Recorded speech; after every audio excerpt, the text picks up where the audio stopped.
কপালটা এমন খারাপ হইল কেন যে তোমারে কেউ ফিরাইতে চায় না?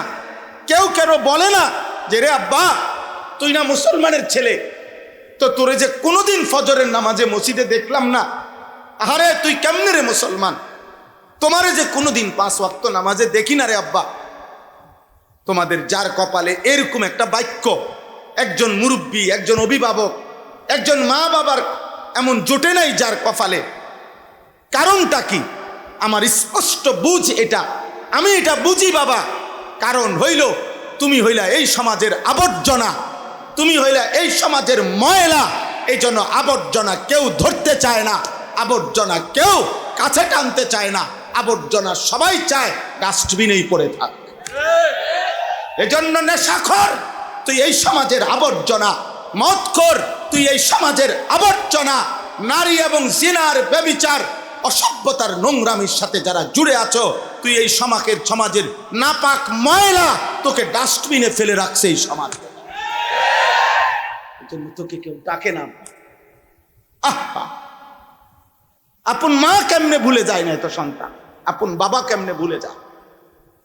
কিভাবে সম্ভব এটা? কিভাবে যে বাপ জীবিত থাকতে 1 বছরের মধ্যে এই বাপের ফুত, এই নাফরমান 1 বছরে একদিনও ফজরের নামাজ পড়লো না, অথচ বাপ জীবিত, মা জীবিত। কিভাবে সম্ভব? কারণ একটাই, তোর বাপও তোকে মনে করে এটা আমার সংসারের আবর্জনা, মাও মনে করে এটা আমার সংসারের আবর্জনা।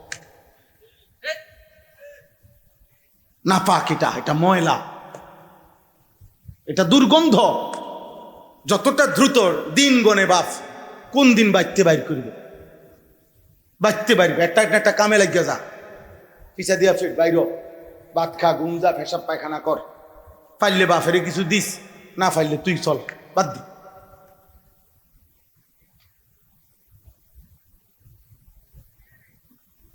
আফসুস। অথচ আমি উদাহরণ বলি, কয়েকটা উদাহরণ বলি, আপনারা বুঝবেন। ছেলের আব্বা তোমরাও শোনো। একজন নবী যিনি আমাদের পিতা ইব্রাহিম আলাইহিস সালাম, আমরা ওনার নাম জানি কিনা? কথা বলেন না। উনি আমাদের পিতা কিনা? হুয়া সাম্মাকুমুল মুসলিমিন। তাহলে আমাদের মুসলিম জাতির পিতা তিনি।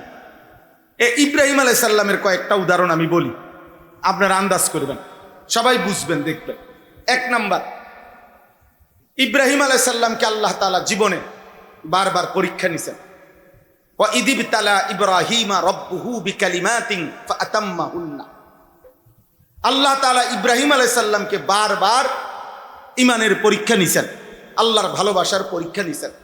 তাফসীরের মধ্যে আছে কোন বর্ণনায় যে 30 বার, কোন বর্ণনায় আছে 70 বার, মোট 70 বার অথবা 30 বার আল্লাহ তাআলা ইব্রাহিম আলাইহিস সালামের পরীক্ষা নিছেন। প্রত্যেক পরীক্ষায় তিনি ফার্স্ট ক্লাস ফার্স্ট হয়েছে, মানে গোল্ডেন A+ পাইছে। ফাআতাম্মাহুন্না, শতভাগ পূর্ণ উত্তীর্ণ হয়েছে। এরপরে খেয়াল করতেছেন আপনারা, এরপরে আল্লাহ বললেন ক্বালা ইন্নী জাইলুকা লিন্নাসি ইমামা। ইব্রাহিম, আমি তোমাকে এই সারা জীবনের পরীক্ষার বিনিময়ে তুমি যে সর্বোচ্চ ভালো ফলাফল করেছ, এর বরকতে গোটা বিশ্ব মানবতার, পৃথিবীর সমস্ত মানুষের জন্যে আমি তোমাকে ইমাম বানায় দিলাম। কি বানাইলাম? দেখেন, আল্লাহ তো এটা বললেন, সাথে সাথে ইব্রাহিম আলাইহিস সালাম আল্লাহকে বললেন ক্বালা ওয়া মিন যুররিয়াতি। আল্লাহ, আপনি যে আমার ইমামের এই মর্যাদাপূর্ণ পদ দিলেন, ইমাম বানায় দিলেন, আমি আপনার কাছে জানতে চাচ্ছি আমার সন্তানগণ, আমার বংশধরগণ, আমার আওলাদরা, তারাও ইমামের এই পদ পাবে কিনা, ইমামের এই পদ পাবে কিনা। কি লক্ষণীয় কি যে যখন নিজের জন্য আল্লাহ মূল্যায়ন করলেন উনাকে, উনি 1 মিনিটের জন্য সন্তানকে কি করে নাই, বলে নাই, সাথে সাথে জিজ্ঞেস করলেন ক্বালা ওয়া মিন যুররিয়াতি। সন্তানের জন্য ভাবলেন। আল্লাহ বললেন লা ইয়ানালু আহদিজ জালিমিন। ইব্রাহিম, হ্যাঁ, তোমার সন্তান বংশধরগণ ইমাম হবে এই শর্তে যে জুলুম করতে পারবে না, পাপ করতে পারবে না। যদি পাপ আর জুলুম থেকে মুক্ত থাকে তাইলে এই পথ তারাও পাবে, নয়তো পাবে না। তাইলে একটা উদাহরণ দিন, আল্লাহর ঘর কাবা। দ্বিতীয় উদাহরণ, কাবা শরীফ যখন ইব্রাহিম আলাইহিস সালাম আল্লাহর হুকুমে ইসমাইলকে সাথে নিয়ে, সন্তানকে সাথে নিয়ে নির্মাণ করলেন, এবার দোয়া করার পালা। কাবার নির্মাণ শেষ হয়েছে, আর আল্লাহ বললেন, ইব্রাহিম এবার তুমি আমার কাছে কিছু চাও, আমি তোমাকে দেব। এই দোয়ার মধ্যে দেখেন ইব্রাহিম আলাইহিস সালাম বললেন, রব্বানা ওয়াজআলনা মুসলিমাইনি লাক। আল্লাহ, আমি এবং আমার সন্তান ইসমাইল, আমরা বাপ পুত দুইজনকেই আপনি আপনার আনুগত্যের উপরে, ইসলামের উপরে ইস্তেকামত, দৃঢ়তা দান করেন। তাহলে নিজের জন্য বলতে গিয়ে সন্তানের কথা বলছেন কিনা? এক বাবার ফিকির, এক বাবার ফিকির। সম্পদ নয়, সন্তান, আওলাদ, মানুষ, বংশধর।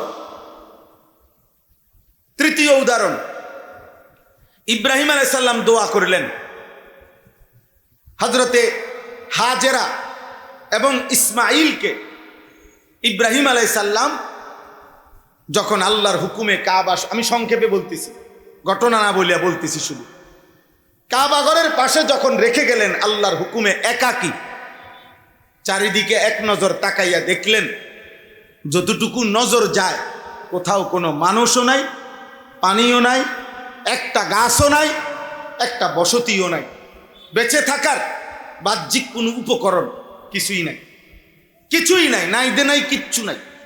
এরকম দুধু মরুভূমিতে সম্পূর্ণ একাকী একজন নারী, একটা মহিলা আর একটা কোলের বাচ্চা, এটা রাইখা, বিষয়টা গল্প শোনা তো সহজ, কিন্তু কল্পনা করেন, বিবেক থাকলে চোখ বন্ধ করে ভেবে দেখেন তো, যে শত শত হাজার মাইলের ভিতরে মরুভূমি ছাড়া আর কিছু দেখা যায় না, একটা মানুষ, একটা জানোয়ার, একটা পশু, এক ঢোক পানি, এক লোকমা খাবারের ব্যবস্থা নাই, গাছ নাই, পালা নাই, কিচ্ছু নাই। এরকম একটা জায়গায় আল্লাহর হুকুমে ইব্রাহিম আলাইহিস সালাম যখন রেখে যাচ্ছেন ইসমাইল এবং হাজেরাকে, এই কোরআনে আছে, হুজুর আমার মুরব্বী সামনে বসা আছে, তো দেখেন ইব্রাহিম আলাইহিস সালাম ঠিক ওই মুহূর্তে আল্লাহর কাছে দোয়া করছে। দোয়া করতে গিয়ে বলছে, আল্লাহ, চারিদিকে মরুভূমি, গাছপালা, তরুলতাহীন জায়গায় আমি আমার স্ত্রী সন্তানকে রেখে গেলাম, আপনার কাছে আমার চাওয়া, রব্বানা লিয়ুকিমুস সালাহ, আল্লাহ আমার স্ত্রী সন্তান যেন মৃত্যু পর্যন্ত নামাজ আদায় করে। এই পরিস্থিতিতে যেখানে এক ঢোক পানির ব্যবস্থা নাই, খাবারের ব্যবস্থা নাই, সেখানে এক বাপের ফিকির সন্তানের নামাজ, এক স্বামীর ফিকির স্ত্রীর কি নামাজ। 4 নম্বর, ইব্রাহিম আলাইহিস সালাম নিজের সহ যখন মক্কা নগরী পুরাপুরি আবাদ করলেন, তখন ইব্রাহিম আলাইহিস সালাম দোয়া করলেন, মানে নিজে সহ যখন আল্লাহ থাকার অনুমতি দিছে পুরাপুরি, তখন ইব্রাহিম আলাইহিস সালাম দোয়ার মধ্যে এবার বললেন, রব্বি জাআল হাদাল বালাদা আমিনান, আল্লাহ এই নগরী পুরা মক্কাকে আপনি নিরাপদ নগরী বানায় দেন, ওয়াজনুবনি ওয়া বানিয়া আন না'বুদাল আসনাম, আমাকে এবং আমার সন্তানদেরকে মূর্তি পূজা থেকে, পাথরের পূজা থেকে, মূর্তির পূজা থেকে হেফাজত করে। তাহলে এক বাবা এখানেও দেখেন শিরিক থেকে মুক্ত থাকার জন্য, মূর্তি পূজার থেকে বেঁচে থাকার ক্ষেত্রে নিজের জন্য দোয়া করছেন, সন্তানের জন্য কি করছেন? দোয়া করছেন, দোয়া করছেন। 5 নম্বর উদাহরণ শুনেন, ইব্রাহিম আলাইহিস সালাম আল্লাহর কাছে দোয়া করছেন, একজন নবীর উদাহরণই বলতেছি, রব্বি জাআলনি মুকিমাস সালাহ ওয়া মিন যুররিয়াতি, আল্লাহ আপনার কাছে আমার ফরিয়াদ, আপনি আমাকে পূর্ণ নামাজি বানান, ওয়া মিন যুররিয়াতি, এবং আমার সন্তান বংশধরদেরকেও আপনি পূর্ণ নামাজি বানান, পূর্ণ নামাজি বানান। আব্বা তাহলে বলেন, এক বাবার ফিকির সন্তানের জন্য, বংশধরের জন্য, বারবারই যখন বলছে তোমাকে ইমাম বানাইলাম, বংশধরের জন্য চাইছেন। যখন আল্লাহ তাআলা কাছে দোয়া করার সুযোগ হয়েছে, প্রত্যেক দোয়ার মধ্যে সন্তানের ঈমান, সন্তানের নামাজ, সন্তানের শিরিক থেকে মুক্তি, সন্তানের আখিরাত। এক বাবা, ঈমানদার বাপ, এটাই আল্লাহর কাছে চাইছেন, এটাই আল্লাহর কাছে চাইছেন।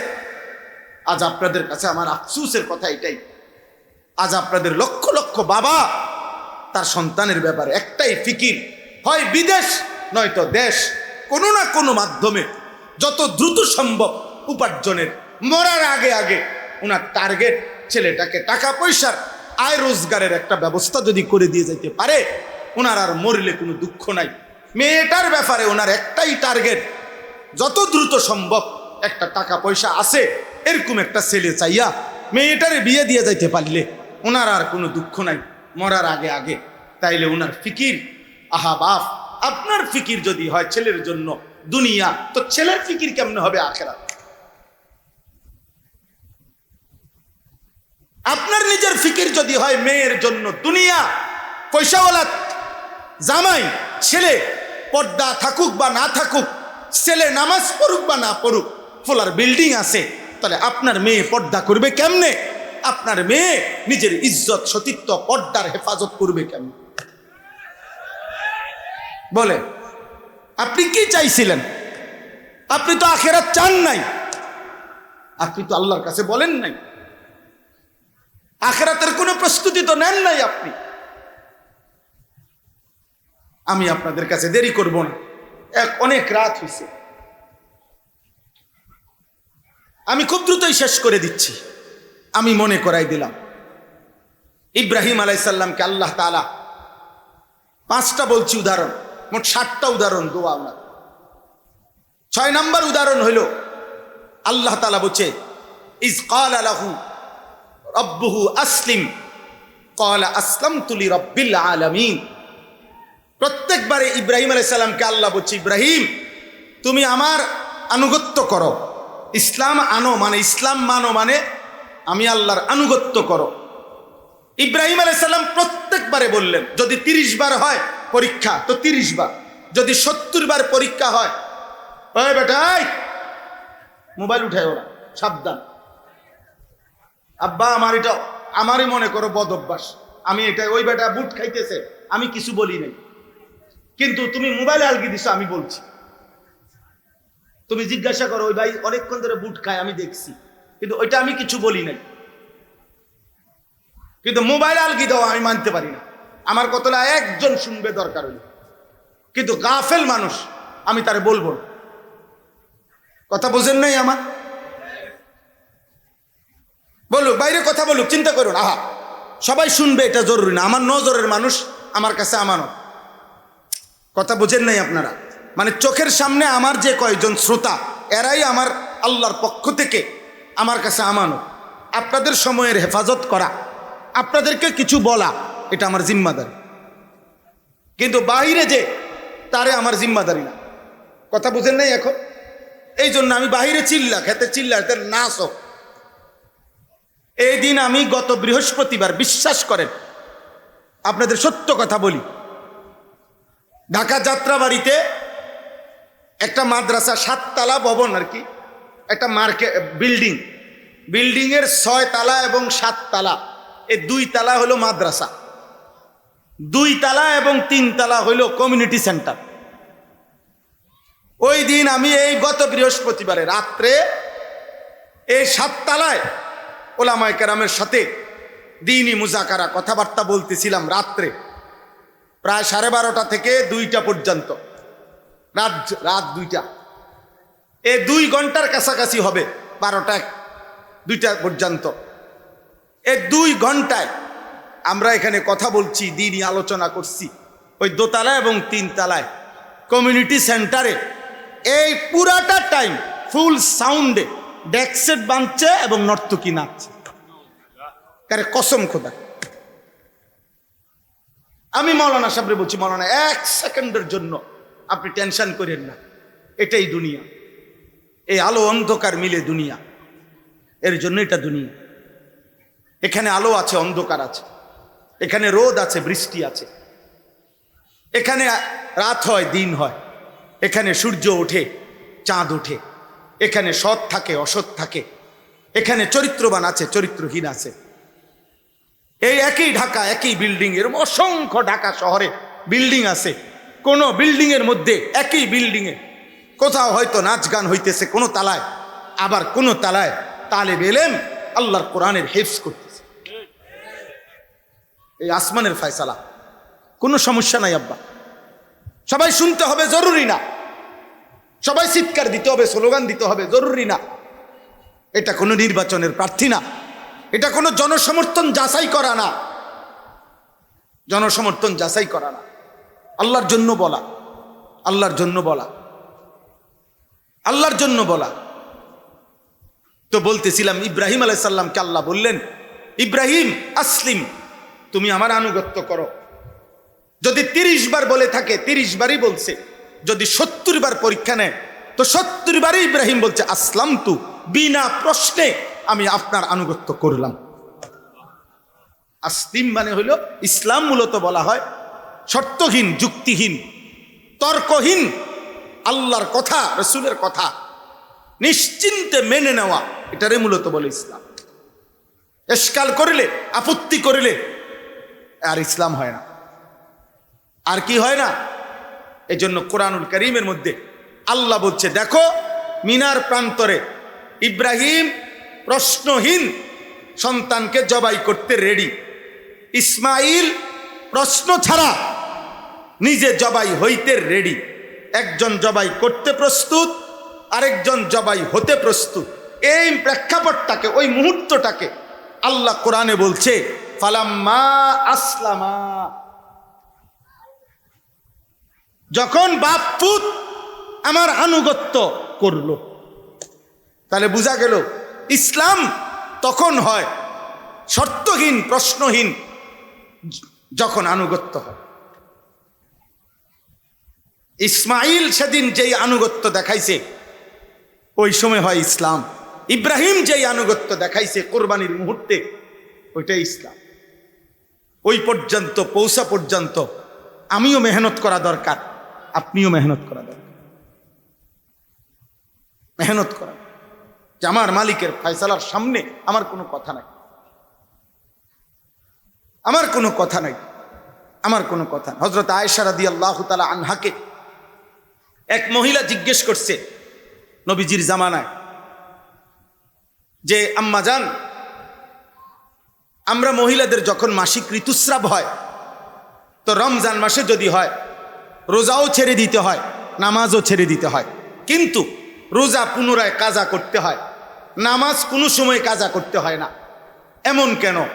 বিষয় একটাই, মাসিক ঋতুস্রাব, কিন্তু রোজা কেন কাজা করতে হয়, নামাজ কেন কাজা করতে হয় না? তখন আম্মা জান আয়েশা রাদিয়াল্লাহু তাআলা আনহা কোনো যুক্তি না দেখাইয়া তিনি শব্দ শুধু বলছে হাকাদা আমারা রাসূলুল্লাহ সাল্লাল্লাহু আলাইহি ওয়াসাল্লাম। বলছেন, আরে বেটি, কি জিজ্ঞাসা করলাম? আল্লাহ রসুল এভাবেই বলেছেন, এটাই দিন, এটাই শরীয়ত, এটাই আল্লাহর ফয়সালা, এটাই নবীর ফয়সালা।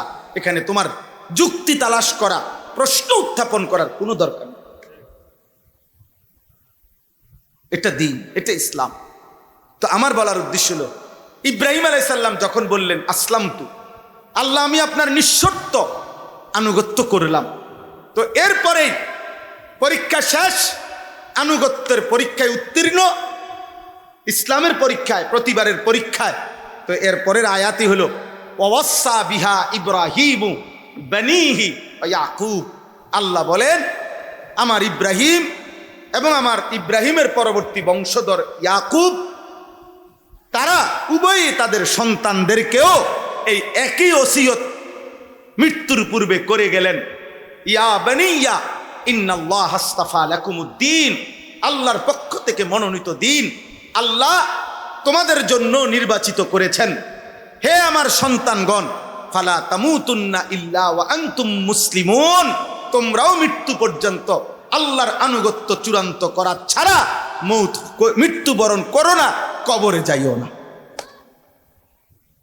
ফালা তামুতুন্না, এজন্য বাবা কিংবা ছেলে, মা কিংবা মেয়ে, প্রত্যেকের জীবনে এই ব্যক্তি এবং পরিবার, এতটুকুর মধ্যে আমাদের ঈমান ইসলামের চর্চা, ফিকির, চেষ্টা, খোদার কসম এটা আমাদের দায়িত্ব। একজন বাবা, আপনারা যারা বাবা, এখানে দুই শ্রেণী মানুষ। এক শ্রেণী অভিভাবক, কোনো না কোনোভাবে আপনি অভিভাবক, হয় স্বামী, নয় বাবা, নয় দাদা, নয় চাচা, নয় নানা, নয় মামা, নয় ফুফা, নয় বড় ভাই, নয় দুলা ভাই, একটা না একটা কিছু আপনি, তাহলে আপনার অধীনে কেউ না কেউ আছে। আরেক শ্রেণী হলো তোমরা যারা কোনোভাবেই এখন দায়িত্বশীল না, বরং অবিবাহিত। তোমরা এখন কিশোর, যুবক, নওজোয়ান, অবিবাহিত ছেলে। তাহলে উভয় শ্রেণীর জন্য কথা হইল, ইসলাম তোমরা যারা অবিবাহিত সিঙ্গেল, তোমার নিজের জন্য বাধ্যতামূলক। আর আপনারা যারা অভিভাবক, আমি আপনি, আমাদের জন্য আমার নিজের ঈমান ইসলাম এবং আমার স্ত্রী সন্তানের ঈমান ইসলামের শতভাগ জিম্মাদারি, মৃত্যু পর্যন্ত, একেবারে রুহু যাওয়া পর্যন্ত যেই ওয়াক্তের নামাজ, ওইটা যেমন আমি আদায় করা আমার দায়িত্ব, আমার বংশধরকে বলা, চেষ্টা করা, ওইটাও আমার দায়িত্ব। এই জন্য নবী সাল্লাল্লাহু আলাইহি সাল্লাম শেষ ওয়াক্ত নামাজও আদায় করছেন, আর জোহরের ওয়াক্ত হয় নাই, ফজরের নামাজ আদায় করে জোহরের ওয়াক্ত হওয়ার পূর্ব মুহূর্তে আল্লাহ নবী সাল্লাল্লাহু আলাইহি সাল্লাম ইন্তেকাল করছেন। কিন্তু যাওয়ার সময় আম্মা জান আয়েশাকে বলছেন, আমার উম্মতকে বইল আমি যাচ্ছি আমার মালিকের কাছে, আর তুমি আয়েশার মাধ্যমে আমার উম্মতকে বলে গেলাম আসসালাত আসসালাত। আমার উম্মতরে বইল যে তোমাদের নবী শেষবারের মতো বলে গেছে নামাজ নামাজ, শেষবারের মতো। যদি ভালোবাসো কাউকে, নবীকে, তাহলে আখিরি ওসিয়ত নবীর, ভুলো না নামাজ, নামাজ ভুলো না। এই জন্য বাবা, এটা জিম্মাদারি, এটা জিম্মাদারি। আপনাদের কাছে যে আয়াত দুইটা পড়ছি, এই দুইটা আয়াতের মূল মাকসাদ এটাই। এক নাম্বার হলো, একজন মুমিন হিসাবে আমরা কোনোভাবেই কোনো গুনাহ পাপ করা আমাদের জন্য সমীচীন না। গুনার বদলায় পাপ করলে না দুনিয়াতে কোনো কিছু পাবেন, না আখেরাতে কিছু পাবেন। এই হলো প্রথম কথা। গুনাহের কারণে দুনিয়াও কিছু মিলে না, দুনিয়াও কিছু মিলে না, গুনাহের কারণে আখেরাতও মিলে না। ওয়া ইন্নাল ফুজুরা ইয়াহদি ইলান নার। আল্লাহর নবী সাল্লাল্লাহু আলাইহি সাল্লাম হাদিসে বলছেন, গুনাহ আর পাপ যদি তওবা না করে, যদি ছেড়ে না দেয়, যদি ফিরে না আসে গুনাহ থেকে, আর আল্লাহ যদি মাফ না করে, আল্লাহর কসম নবী বলছে প্রত্যেক গুনার ঠিকানা, গন্তব্য জাহান্নাম। প্রত্যেক গুনার গন্তব্য কি? জাহান্নাম, জাহান্নাম, জাহান্নাম, জাহান্নাম। এজন্য মনে রাখবেন হারামের মাধ্যমেও কেউর উপার্জন বাড়ে না, বরং উপার্জন প্রত্যেকের খোদার কসম ওইটুকুই হয় যেইটুকু আসমান জমিন সৃষ্টির 50,000 বছর আগে আল্লাহ তাআলা বান্দার জন্য লৌহে মাহফুজে তাকদীরের মধ্যে লিখে রাখছে। আমি হুজুর সামনে আছে, উনি শাইখুল হাদিস, আমার মুরব্বী আলেমে দিন, আমনে ওনার জিগাইনি। সুদখোরের সম্পদ বাড়ে নাই, হালাল বৈধ পন্থা যদি উপার্জন করত তো তার এটুকুই হইতো। কারণ যদি সুদের কারণেই টাকা বাড়ে, ঘুষের কারণেই টাকা বাড়ে, তো পৃথিবীর সব সুদখোর সমান তালে বড় লোক না, পৃথিবীর সব ঘুষখোর এক তালে বড় লোক না। পৃথিবীর অসংখ্য দুর্নীতিগ্রস্ত মানুষ যারা প্রত্যেকদিন দুর্নীতি করে, প্রত্যেক দিন চুরি করে, প্রত্যেক দিন বাটফারি করে, কিন্তু অনভিক্ষা করে। কোনো বক্তার পরিচিতির দ্বারা কারো কিছু আসে যায় না। আমি কিংবা যেই হোক, কোনো বক্তাকে খুব মানুষ চিনে, এতে তেমন কোনো আসে যায় না। এটা আলাদা কোনো বিশেষত্ব নাই, তেমন কিচ্ছু নাই এটা। এই জন্য এই যে দুই একজন বেয়াদব এখনো মোবাইল হাতে ধরে রাখছে, এই জাতীয় দুই একজন বেয়াদব বের হয়ে গেলে ভালো হয়, অথবা এমন বেয়াদব আমি বের করে দেওয়ার চেষ্টা করব। সাবধান, আমি স্পষ্ট নিষেধ করলাম। ধৈর্যে না কুলাইলে চলে গেলে ভালো ভাই, আমার কোনো আপত্তি নেই, কোনো আপত্তি নেই। কিন্তু মোবাইল হাতে ধরে রাখা যাবে না, এতে মনোযোগ হয় না। দিল জমে না, নিজের ফায়দা হয় না।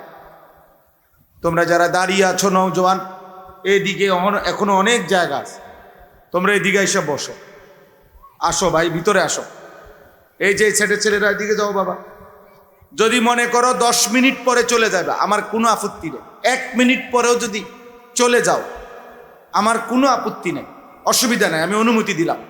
কিন্তু যে যতক্ষণ শুনেন, বসে শুনেন, সওয়াব হবে বাবা, ফায়দা হবে। শুধু শুধু তামসা দেখার মধ্যে কিছু নেই। তামসা দেখার চাইতে না দেখে ঘুমায় গেলে ভালো। কাজ থাকলে, ব্যস্ততা থাকলে, ক্লান্তি থাকলে চলে গেলে ভালো। সবাই বসতে হবে ভাই, তোমরা বসতে হবে, নাহলে বের হয়ে যেতে হবে। এই যে এই ছেলেরা, তোমরা হয় বসো, নাহলে বাইরে হয়ে যাও। যাও ভাইয়া, বাইরে হইলে কোনো অসুবিধা নাই, শরমের কিছু নাই। যাও ভাই, যাও, ফয়সালা করো, হয় বসো নয়তো বের হয়ে যাও। যাও বা একটা সমাধান করো, হয় বসো নয়তো বাইর হয়ে যাও, সমস্যা নাই বাবা। এদিকে তোমরা বসো, আর নয়তো বাইর হও। না না, বসতে হবে, তুমি উঠবে বইতে। ও তুমি বাইক বলা, ঠিক আছে, ঠিক আছে। আপনি বাইক পেন? হ্যাঁ মাশা। তো তোমরা এঘরে জায়গা দাও, এঘর সরো। আরে তোমাদের কারণে তো ওরা দেখে না, পিছনের হেরা। এই তোমরাই দিয়ে দেবো, ঠিক আছে। মাশাল মাশাল।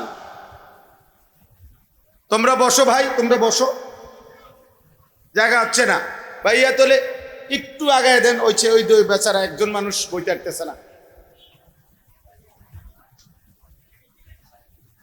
আলহামদুলিল্লাহ আলহামদুলিল্লাহ। কথা বলেন না, চুপ থাকেন, সবাই চুপ করেন, সবাই চুপ করেন আব্বা, সবাই চুপ করেন, আমি বললাম চুপ করেন।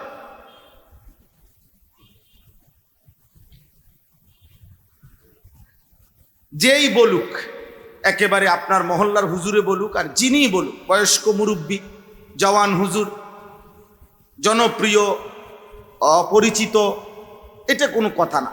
কথা হলো আল্লাহর কথার প্রতি আন্তরিক হও। এটা আল্লাহর আদেশ, আল্লাহর আদেশে। ফাসতামিউ লাহু ওয়া আনসিতু। আমার কোরআন যখন পড়া হয়, আল্লাহ বলছে তোমরা মনোযোগ দিয়ে শোনো এবং চুপ থাকো। এটা আল্লাহর আদেশ। অতএব সেটা যদি একটা ছোট বাচ্চাও পড়ে, আল্লাহর কথার প্রতি মনোযোগ দেওয়া, চুপ থাকা, চাই সেটা মক্তবের বাচ্চা হোক, এটা জরুরি। এটা আল্লাহর আদেশ, আল্লাহর আদেশ। এর জন্য দোস্ত আমি অনুরোধ করলাম, সবাই মিলে আমরা মনোযোগ দিলে ভালো হবে। আল্লাহ আমাদেরকে তৌফিক দান করে। স্বেচ্ছাসেবক ভাই, মাহফিলের ইন্তেজামের সাথে যারা জুড়ে আছো, তোমরাও কষ্ট করে সাথীদেরকে, ছেলেদেরকে বসাইবার চেষ্টা করো, বুঝাইয়া বলো যে ভাই হুজুরে বসতে বলছে, আমার নাম দিয়েই বলেন, বসাইতে চেষ্টা করে। বসা এটা আল্লাহর কথা শুনবার ক্ষেত্রে আদব। হযরত জিবরাইল আলাইহিস সালাম যখনই রাসূলুল্লাহ সাল্লাল্লাহু আলাইহি সাল্লামের কাছে আসতেন মানুষের আকৃতিতে, হাদিসে স্পষ্ট আছে, এসে আদবের সাথে নবী সাল্লাল্লাহু আলাইহি সাল্লামের সামনে বসতেন। ওই যে ওই বেয়াদব বাইর করে দাও, এই যে বেয়াদব, মাথা নামাচ্ছ কেন? বাইর হও বেটা, বাইর হও। আব্বা মাথা নামায়ও না, তোমার মতো ফালতু ছেলে চলে গেলে ভালো আব্বা।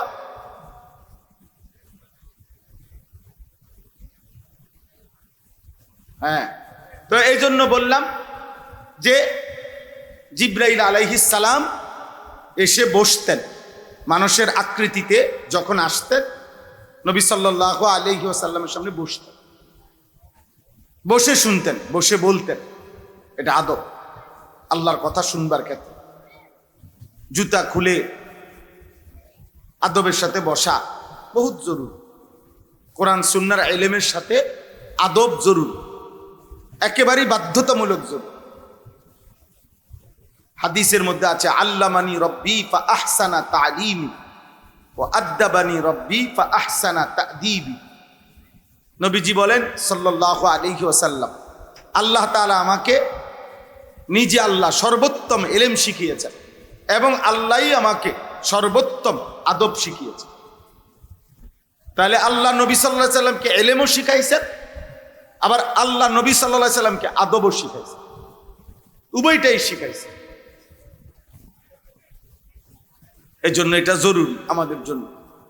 এই যে নামাজ, দাঁড়াবে কিভাবে, রুকু দিবে কিভাবে, সেজদা দিবে কিভাবে, নামাজের মধ্যে রুকুতে হাতগুলো রাখবে কিভাবে, সেজদাতে হাতের আঙ্গুল কিভাবে থাকবে, এই সব কিছু জিব্রাইল আল্লাহর পক্ষ থেকে 2 দিন 5 ওয়াক্ত করে 10 ওয়াক্ত নামাজ নবী সাল্লাল্লাহু আলাইহি সাল্লামকে পিছনে দাঁড় করিয়ে জিব্রাইল ইমাম হয়ে মেরাজ থেকে আসার পরে 2 দিন দেখাইছে আগে।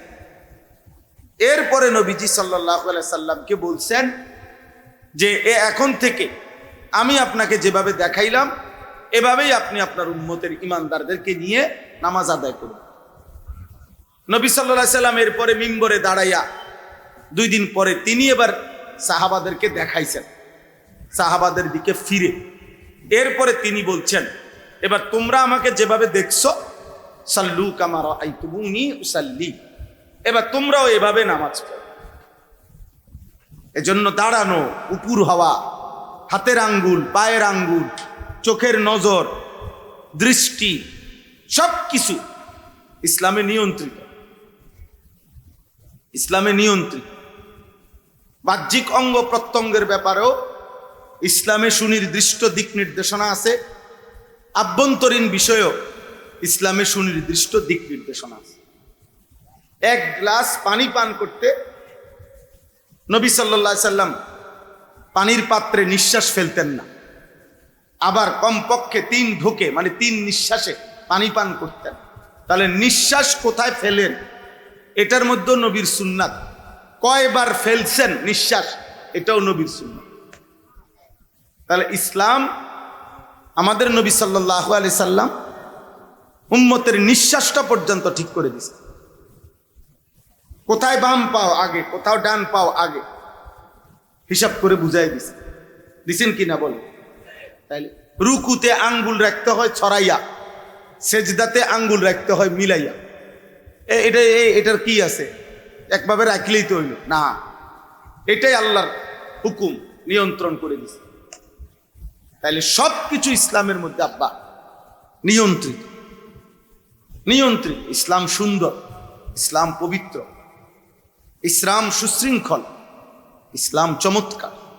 আল্লাহর বিধান সামঞ্জস্যপূর্ণ, এতেদাল, ভারসাম্যপূর্ণ।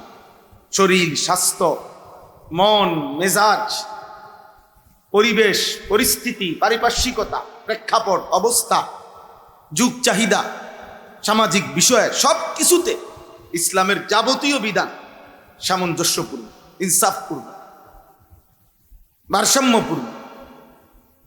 এই জন্য এটা জরুরি। পাত্তা না দিলে তো দিলেন না, কিন্তু যে গুরুত্ব দেয়, যে মনোযোগী হয় ইসলামের বিধিবিধানের, তার জীবন সুন্দর হয়, তার জিন্দেগি সুন্দর হয়। ইসলামের যাবতীয় বিষয় আসে কেউ যখন নিজের মধ্যে গ্রহণ করে, তার জীবন সুন্দর। আল্লাহ আমাদেরকে মানার তৌফিক দান করে, বুঝার তৌফিক দান।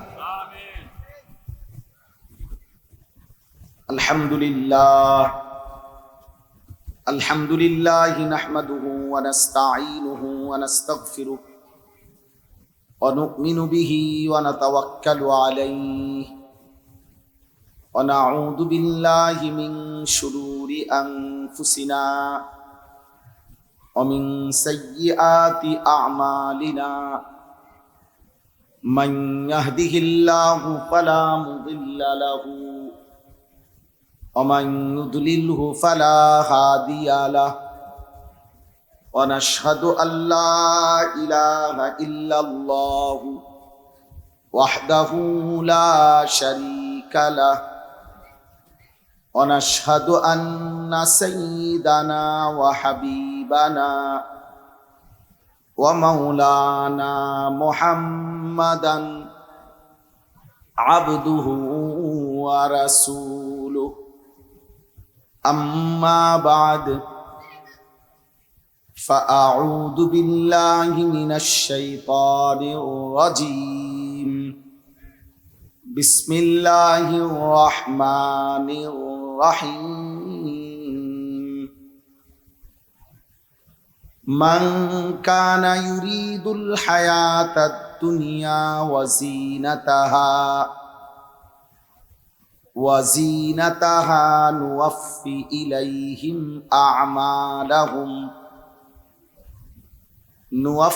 ইলাইহিম আ'মালাহুম ফিহা ওয়া হুম ফিহা লা ইউবখাসুন।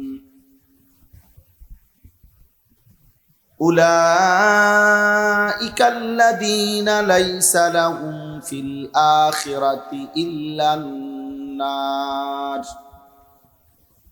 ওয়া হাবিতা মা সানাউ ফিহা ওয়া বাতিলুম মা কানু ইয়ামালুন। সাদাকাল্লাহু মাওলানাল আযীম। وقال نبينا صلى الله عليه وسلم إنما الأعمال بالنيات وإنما لامرئ ما نوى فمن كانت هجرته إلى دنيا يصيبها أو امرأة يتزوجها فهجرته إلى ما هاجر إليه. اللهم صل على محمد وعلى آل محمد كما صليت على إبراهيم وعلى آل إبراهيم إنك حميد مجيد. اللهم بارك على محمد وعلى آل محمد كما باركت على إبراهيم وعلى آل إبراهيم إنك حميد مجيد. سبحانك لا علم لنا إلا ما علمتنا إنك أنت العليم الحكيم. الحمد لله। আল্লাহ পাক রব্বুল ইজ্জত জুল জালাল ওয়াল ইকরামের ফজল কারাম, রব্বুল আলামিনের অপরিসীম ইহসান, মেহেরবানি, দয়া, আল্লাহ তাআলা আমাদেরকে আজ 14 জুলাই 2026 রোজ মঙ্গলবার কুমিল্লা জেলা হোমনা উপজেলাধীন দৌলতপুর মিঠাই ভাঙ্গা কবরবাসীদের রুহের মাগফিরাত কামনায় যুব সমাজ ও প্রবাসীদের উদ্যোগে আজকের এই মুতাবাররাক প্রথম বার্ষিক ওয়াজ ও দোয়ার মাহফিলে অনেক শ্রদ্ধাভাজন হযরত ওলামায়ে কেরামের উপস্থিতিতে আল্লাহ তাআলাই আমাদেরকে আসবার বসবার আল্লাহর জন্যই জমা হওয়ার তৌফিক দান করেছেন। আলহামদুলিল্লাহ। সবার কাছে বিনীত অনুরোধ, 40-50 মিনিট সময় আন্তরিকতার সাথে মনোযোগ দিয়ে আবারও বলতেছি, আল্লাহর কথা শুনতে চেষ্টা করেন, বুঝতে চেষ্টা করেন। যুবক ভাই, তোমরাও গরমে কষ্ট হইল অল্প একটু সময়ের জন্য উঠাউঠি করো, কিছুটা কষ্ট হবে। আল্লাহ পাকের কি পরিমাণ ফজল ও কারম যে গতকালকেও আকাশের পরিস্থিতি কেমন ছিল, আজ কেমন, সবই মালিকের ফয়সালা। আলহামদুলিল্লাহ, আলহামদুলিল্লাহ। এই জন্য আল্লাহ তাআলার দয়া এটা, আল্লাহ তাআলার ফজল, আল্লাহ তাআলার কারাম এটা। ব্যক্তিগতভাবে আমি মাহফিলগুলোতে এই একটা প্রথম, এইটাও একটা অনেক বড় মুজাহাদা হয়। ঘন্টাখানিক সময় মোবাইল না টিপ্পা বসে থাকা অনেক যুবকের জন্য কঠিন, খুব কষ্ট হয়ে যায়। এই আসতে 5-10 মিনিট পরে কিছু ছেলে অল্প কিছু মানে আর কুলাইতে পারে না, ইবলিস শয়তান আর কোনোভাবেই পরে বসতে দেয় না, কারণ তার জন্য মরে যাওয়া সহজ। কিন্তু 10 মিনিট মোবাইল ছাড়া থাকা অনেক যুবকের জন্য কঠিন। গুনাহ, আল্লাহর নাফরমানি অনেককে এমন অন্ধ বানায় দিছে, এমন শক্ত পাষাণ বানায় দিছে, এটা কঠিন। কোরআনুল কারীমের মধ্যে আছে এই সূরা, যে সূরা আমি পড়ছি, 12 নম্বর পারা, 11 নম্বর সূরা, সূরা হুদ। এই সূরা আমি 2টা আয়াত 15, 16 ছোট্ট 2টা আয়াত তেলাওয়াত করছি। তো এই সূরার মধ্যে কোরআনুল কারীমে সবচেয়ে বেশি ধ্বংসপ্রাপ্ত জাতির আযাবের বর্ণনা সবচেয়ে বিস্তারিত এই সূরাতে আছে। আল্লাহ তাআলা 5টি জাতিকে, 5 জন নবীর কওমকে এই পৃথিবীতে চূড়ান্ত আযাব দিয়ে পুরা জাতি একসাথে শেষ করে দিছে। হযরতে নূহ আলাইহিস সালামের জাতি, হযরতে হুদ আলাইহিস সালামের কওম, হযরতে সালেহ আলাইহিস সালামের কওম, হযরতে লূত আলাইহিস সালামের কওম, হযরতে শুআয়ব আলাইহিস সালামের কওম। এই 5 জন, নূহ, হুদ, সালেহ, লূত, শুআয়ব আলাইহিমুস সালাম, এই 5 জন নবীর কওম। নবীগণ তাদের সর্বোচ্চ শক্তি দিয়ে, সবটুকু সাধ্য দিয়ে মানুষদেরকে আল্লাহর নাফরমানি থেকে ফিরাইতে চাইছে, কিন্তু কোনোভাবেই সংখ্যাগরিষ্ঠ জাতি আল্লাহর দিকে ফিরে নাই, গুনাহ ছাড়ে নাই। ফলে পাপের সীমা লঙ্ঘন যখন হইছে, আল্লাহর নির্দিষ্ট ফায়সালায়, আল্লাহর আযাবে এই 5 জন নবীর কওম একেবারে শেষ হয়ে গেছে, পুরা জাতি। فأصبحوا لا يرى إلا مساكنهم فأصبحوا في دارهم جاثمين فأصبحوا في ديارهم جاثمين فجعلنا عاليها سافلها وأمطرنا عليهم حجارة من سجيل। এইভাবে আল্লাহ তাআলা বর্ণনা দিয়েছেন একটার পর একটা, যে একটা মানুষও বাঁচে নাই, পুরা জাতি শেষ হয়ে গেছে, পুরা জাতি নাফরমানি আর পাপের সীমা লঙ্ঘন করছে। তো ওইখানে আছে বারবার আল্লাহ তাআলা ওই জাতির নাফরমানি এবং আল্লাহর আযাবের পরে কথা যখন শেষ করছে এক একটা কওমে, তো আল্লাহ তাআলা বারবারই বলছে, কোথাও বলছে ইন্নাহুম কানু কওমান আমিন, বন্ধু আসলে মূলত এরা গুনাহ আর নাফরমানিতে অন্ধ হয়ে গেছে। কোথাও বলছে নবী, হে আমার জাতি, ওয়া নাসাহতু লাকুম ওয়ালাকিন লা তুহিব্বুনান নাসিহিন, আহা আমি তোমাদেরকে আল্লাহর আযাব আসার পূর্ব পর্যন্ত কত না উপদেশ দিয়েছি, কিন্তু আসলে বাস্তব কথা হলো কোনোভাবেই তোমরা উপদেশ নসিহত পছন্দ করছো না। তোমাদের কাছে কোনোদিনই আল্লাহর কথা, উপদেশ, নসিহত গুলো ভালো লাগে না। ফলে আজ তোমরা ধ্বংস হয়ে গেল। আল্লাহ বলছে লা আমরুকা ইন্নাহুম লাফি সাকরাতিহিম ইয়ামাহুন, বন্ধু আপনার কসম, নবীজিকে বলছে যে বন্ধু আপনার কসম দিয়া বলতেছি, আপনার জিন্দেগীর কসম, এই নাফরমানগুলো গুনাহ আর নাফরমানির মাতলামিতে অন্ধ হয়ে আছে, মাতাল হয়ে গেছে গুনাহ এবং অন্ধ হয়ে আছে। লাফি সাকরাতিহিম ইয়ামাহুন, নাফরমানির মাতলামিতে এই পরিমাণ উল্লাস, এই পরিমাণ অসভ্যতা, এই পরিমাণ অশ্লীলতার বেহায়াপনা, এই পরিমাণ নোংরামি, যে যেন মাতাল হয়ে গেছে, যেন হুঁশ নাই, যেন অন্ধ হয়ে আছে। এইভাবে বারবার আব্বা, আমি একটা ছেলেকেও বললাম,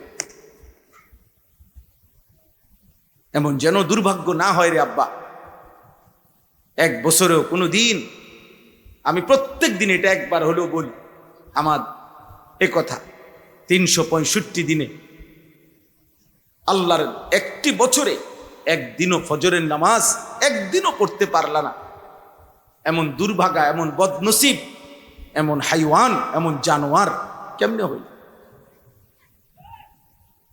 মুসলমানের ঘরে এমন নিকৃষ্ট সন্তান কেমনে হল?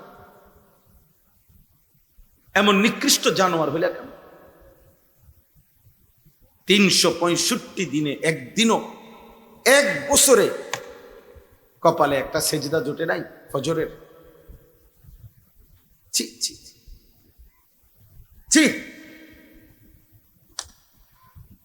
60 বছর একটা হায়াত পার করে ফেললো, একটা লাইন কোরআন শরীফের একটা পৃষ্ঠা শুদ্ধ করে পড়তে পারলেন না, এমন বদনসিব হায়াত কেন হইল? এমন একটা লম্বা হায়াত শেষ করে ফেললেন চাচা, এত লম্বা বয়স শেষ করলেন। 60 বছর 50 বছরে আল্লাহর কোরআনের একটা পৃষ্ঠা দেখে দেখেও শুদ্ধ পড়তে পারেন না, এমন দুর্ভাগা জীবন শেষ কইরা কবরে যাচ্ছেন। কি নিয়ে যাচ্ছেন? কি নিয়ে যাচ্ছে বলে?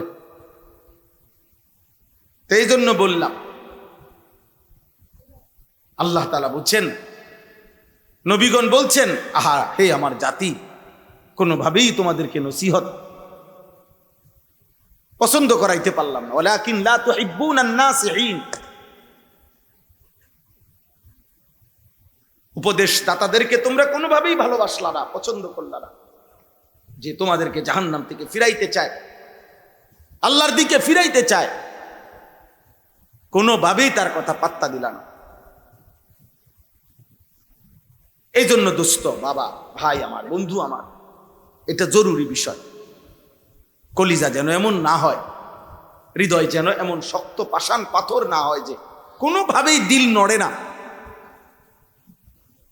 সামান্যতম বিবেক নড়ে না, এমন পাষাণ হয়েও না আল্লাহর দোহাই।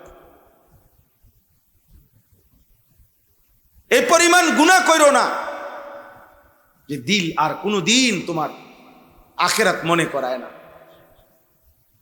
আর কোনো দিন কবর মনে করায় না। আজকে যেখানে মাগরিব বাদ বয়ান করছি আমরা, একটা খোলা মাঠে, ছোটখাটো মাঠ, বয়ান শেষে আমরা ওইখানে এশার নামাজ পড়ছি। তো এশার নামাজ যখন আমি পড়তেছি, আমরা ঠিক একেবারে মনে করেন এখান দিয়ে আমরা নামাজ পড়িয়ে এই বরাবর এখান দিয়ে 2-3টা দোকান, ওই মাহফিলটার ওইখানে আর কি খোলা জায়গাটা, এখান দিয়ে রাস্তা, এখানে খোলা। 4 রাকাত ফরজ নামাজ আমরা এতগুলো মানুষ করতেছি, এই 2টা দোকানে বৈশা কতগুলো মানুষ, মনে 20-25 জন হইল, এক টানা কথা কইতেছে, আওয়াজ করতেছে, চিল্লাচিল্লি করতেছে, এখানে নামাজ চলতেছে। সালাম ফিরাইয়া আমি অনেকক্ষণ তাকাইয়া রইলাম, অনেকক্ষণ, 2-4-5 মিনিট মনে চাইলাম আর মানুষগুলার, যে আহা এত বড় বিবেকহীন কেমনে রে হইল,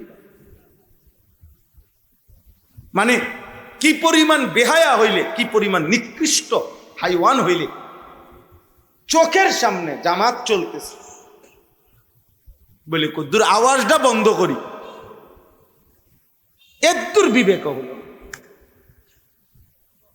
উম্মত কোথায় নেমে গেছে।